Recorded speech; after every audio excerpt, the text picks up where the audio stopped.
unashika nini? Kwa sababu Biblia inaniambia hivi katika kitabu kile cha Zaburi ya 119 mstari wa 11, moyoni mwangu nimeliweka neno lako nisije nikakutenda dhambi. Bwana Yesu asifiwe. Kwa hiyo kama moyoni mwako umeweka neno la Bwana, dhambi haina nafasi ya kukaa. Hakuna wazo la dhambi litakalokuja, kwa sababu moyoni mwako kuna neno la Bwana, neno la Kristo, neno ambalo halina uchangamano na mambo ya uasi. Kwa nini? Neno la Bwana. Bwana Yesu asifiwe. Hebu mtu wa Mungu jiulize, unapoanguka ni unaanguka kwa sababu umeanguka wewe ama shida imetokana na nini? Hebu jiulize, upungufu wa neno ndani yako, upungufu wa nguvu za Mungu ndani yako, ama ni madhaifu ya kwako mwenyewe? Bwana Yesu asifiwe. Kwa sababu ukiweka neno ndani ya moyo, uwezekano wa wewe kutenda dhambi ni mdogo na haupo.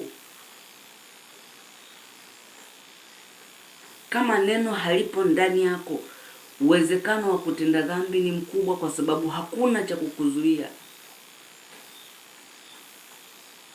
Bwana Yesu asifiwe.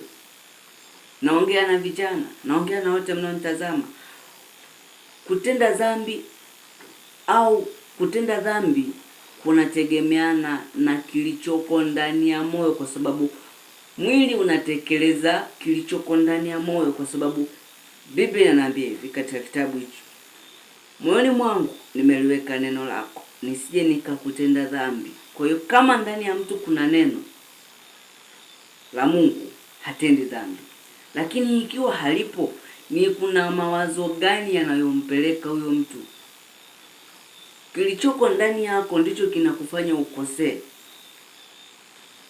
Kilichoko ndani yako kama ni cha Mungu kitakupeleka kwa usahihi. Kama si cha Mungu, basi lazima ujue kwamba utaanguka tu. Bwana Yesu asifiwe.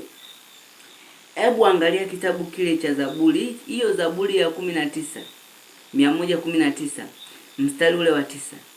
Jinsi gani kijana aisafishe njia yake kwa kutii na kulifuata neno lako. Nani? Neno la Mungu. Kwa nini? Kama ndani yako kuna neno ndani ya moyo, lakini kiwango cha utii hakipo, nguvu ya utii haipo, neno haliwezi kufanya kazi. Kwa nini? Kwa sababu utii unatakiwa uwe mtii ili neno la Mungu lifanye kazi. Kwa nini? Kutii ni kufuata maelekezo, ni kufuata kanuni na sheria za neno la Mungu ndani yako, sawa sawa na Mungu alivyokuwekea kulifuata. Bwana Yesu asifiwe. Ikitokea unaenenda kinyume, huo una uhakika ya kwamba hiyo mbegu ya kukuendesha kinyume na Mungu inajaribu kukuondoa kwenye nafasi yako. Bwana Yesu asifiwe, watu wa Mungu. Mungu akusaidie uweze kunielewa. Utii unakupa nafasi ya kulisikia na kulifuata neno la Mungu.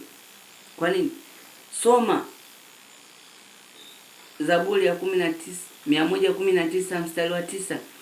Jinsi gani kijana aisafishe njia yake kwa kutii na kulifuata neno lako. Nani?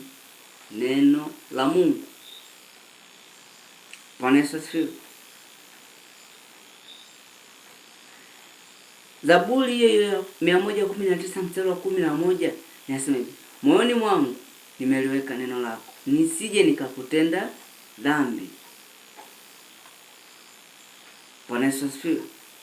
Kwa hiyo hapa tunaona ameweka neno la Mungu moyoni mwake.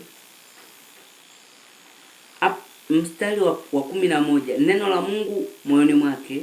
Mstari wa 9, utii wa neno la Mungu ndani yako. Bwana Yesu asifiwe. Mungu akusaidie sana uweze kunielewa, kwa sababu Mungu anapoachilia kitu ndani ya mtu, hicho kitu kutekelezeka inategemea na kiwango cha utii ndani ya huyo mtu. Bwana Yesu asifiwe.